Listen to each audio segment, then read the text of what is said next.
The Sam Seder Show. For legal purposes, everything you'll hear for the next 3 hours is merely a joke, therefore not actionable in a court of law. I repeat, it's a joke, but just a reminder. Many a truth spoken in jest, but not so much that one can get sued for it. The Sam Seder Show. Unbought and unbossed.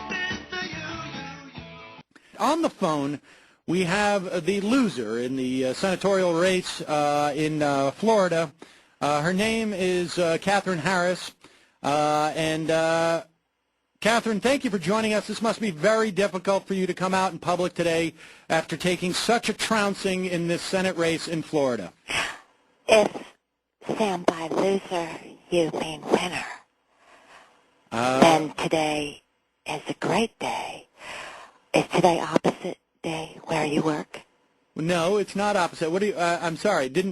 My understanding is that you lost the race in Florida. Is that not correct? Sam, that until the recount, why don't we just reserve judgment on that, because I have faith in Jesus and in my pearl that we will give everything we have to this recount. All right. No, well, I'm sorry, ma'am. My understanding is that you lost by nearly 30 percentage points. I don't believe there's going to be a recount. You have to take into account, Sam, the absentee ballots of my fellow conservatives who not only hate the United Nations, but the League of Nations. Okay. And the League of Nations haters have not been heard from. Well, no, I have to tell you, there is no League of Nations. There hasn't been a League. But not anymore, thanks to the conservative movement. Well, no, I understand that. It was replaced, the United By the conservative movement. No. Okay, we're talking to Katherine Harris. She's a congresswoman who vacated her seat to run for Senate, who lost by... Sam, if I lost, you mean won, then thank you. No, but I think more importantly, I think what you have failed in your liberal cold-heartedness and your reckless behavior this morning, you have failed to send your hearts and prayers out to my good friend Gene Schmidt. Well, now wait a second. Now hold on for 1 second. All right. Now, Mark, will you give me what is the numbers on the Florida race? Maybe I'm reading the wrong numbers here, but my understanding is that Ms. Harris, that you lost the race. I'm looking at exit polling. It appears. I mean, you lost men by 59% to 39%, 20 points. You lost women by almost 20 points, by another 30 points. If I lost, you mean gained, then thank you. No, I don't mean lost by gained. No, I mean lost as in lost. Let me step in here, Sam and Katherine. The voting was 2,844,459 votes for Ben Nelson and 1,797,229 votes for Katherine Harris. That's 60% to 38%. Okay. If you mean 60% for Katherine Harris to 30% for Bill Nelson, thank you. What I wanted to say about my good friend Gene Schmidt, now listen, you have completely missed now the ocular scan that did not work for Gene yesterday. You do know now, well, the world knows now that she is indeed a clone. Her identical twin sister lives next door to Gene, as you know. No, wait, I'm sorry. Ms. Harris, you seem to be changing the subject here. Oh, I'm not. Mark just told you. By changing the subject, you mean being on point. Thank you. I don't mean that. I mean that you lost your race by over 1 million votes, and you're telling me there should be a recount? I did. Yeah, listen to me. The recount in Florida in 2000 was no fluke, my friend. It's the Americans speaking. And what they are saying loud and clear is traditional American values mean 1, hatred of the United Nations. 2, hatred of the League of Nations. 3, hatred of the International House of Pancakes. And 4, hatred of gays.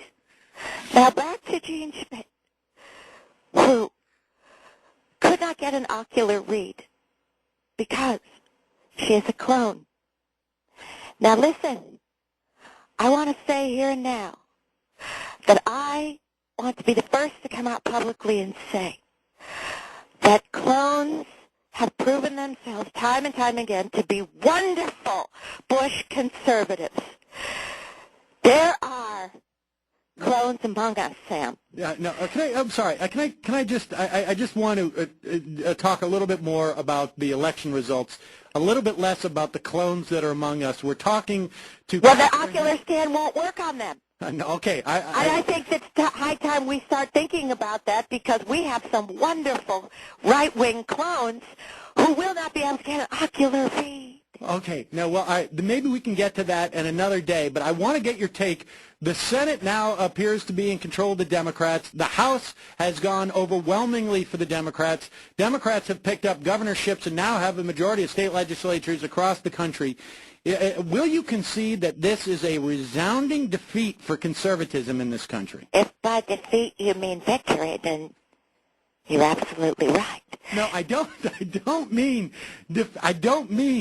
victory when I say defeat. I mean defeat as in what I mean is defeat. Well, apparently you didn't hear Tom the Hammer DeLay on MSNBC last night when he said, they won't be able to legislate. Democrats won't be able to legislate, not if he has anything to say about it. Well, he doesn't have anything to say about it. He's no longer even in the House. He's facing indictment in Texas. Sam, do you think that John Gotti was powerless when he was incarcerated? Well, what do you think? Probably not. Okay. So let's grow up here for a second. All right. Tom DeLay. I'm sorry to get so upset, but Tom DeLay is not to be silenced, not to be contained, not to be rendered as much of a lame majority as the Democrats will be, as he so eloquently stated it. All right, His tentacles reach far, and they reach wide, and no prison jumpsuit or shackled ankle will stop the hammer from coming down hard on your station's head. I wouldn't be surprised if you guys have to file Chapter 11 bankruptcy soon. Well, yeah, we actually have already done that. Now, all right, Katherine Harris, let me ask you just one final question. Is it about my pearl? No, it is not about your pearl. My question for you is, what now? What is in your future? You have now lost the Senate by an overwhelming majority. You've been rejected by Republicans and Democrats alike. If I reject it, you've been embraced. Thank you. No, I don't mean that. Well, okay, Sam, to answer your question, number one, after the recount, and when the League of Nation Haters have been heard from, I will be taking my seat proudly. Number two, I'm going to work on behalf of Gene Schmidt and the other right-wing clones so that we can change the ocular scan so they don't have a problem. Yes, the ocular. All right, let me ask you this. It was reported that you're writing a memoir. Can you tell us what you're going to reveal in that memoir? that would be telling tales out of school, Sam. But you're going to write it. You're going to write it in a book. I mean, isn't that telling? Well, right now it's just in my diary, which I just, most passages now just are dear diary. Today, that kind of thing. I have to have someone come in and remove that the dear diary part from all the writing. I see. All right. Well, Katherine Harris, thank you so much for joining us. I hope to be able to speak to you in the future. I am happy to do that now that you have lost your bid for Senate. Thank you. I know that it's opposite day today. No, it's not opposite day today. You lost your race. Well, Sam, I'm gonna give everything I have and put it on the line to make sure the League of Nations and the United Nations and the gays get the hatred they deserve. But you've lost. It doesn't make a difference what you put on the line. If I lost, you mean won. Okay. Thank you. All right. Well, goodbye, and I mean goodbye. Hello. All right, ladies and gentlemen, Katherine Harris, thank you for joining us. We will check in with her from time to time, and I will take